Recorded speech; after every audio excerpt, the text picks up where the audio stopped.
Hello, ഇന്ന് ഞാൻ എന്തൊക്കെ കഴിച്ചു എന്ന് നോക്കാം. അപ്പോൾ വാട്ട് ഡേ ഈറ്റിൻ്റെ ഡേ ആണ്.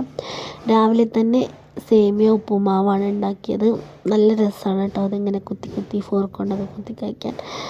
അങ്ങനെ രാവിലത്തെ ബ്രേക്ക്ഫാസ്റ്റൊക്കെ കഴിഞ്ഞതിന് ശേഷം ഒരു 11 മണി ആ ഒരു സമയമായപ്പം ഞാനൊരു മാങ്ങ കഴിച്ചു. ഇപ്പോൾ മാങ്ങയുടെ സീസൺ ആയതുകൊണ്ട് ഒരുപാട് മാങ്ങ കിട്ടുമല്ലോ അല്ലേ. ഉച്ചയ്ക്ക് ഇന്ന് നമ്മൾ നെയ്ച്ചോറാണ് ആക്കിയിട്ടുള്ളത്. നെയ്ച്ചോറും ചിക്കൻ കറിയും മാങ്ങ അച്ചാറും കൂടെ കഴിച്ചു. ശേഷം ഒരു മധുരത്തിന് വേണ്ടിയിട്ടൊരു മഞ്ച് കൂടെ കഴിച്ചു. ഈവനിങ് ആയപ്പം ചായ ഒന്നും കുടിച്ചില്ല, പകരം ചിപ്സും അച്ചപ്പവും കഴിച്ചിട്ടുണ്ടായിരുന്നു.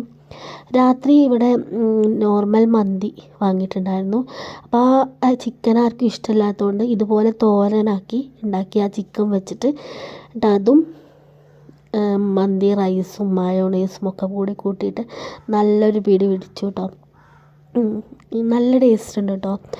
പിന്നെ അതിന് ശേഷം ഒരു മാങ്ങയും കൂടി കഴിച്ചു. അപ്പോൾ ഇന്നത്തെ കഴിപ്പ് അവസാനിപ്പിച്ചിരിക്കുകയാണ്. Thanks for watching. Bye by.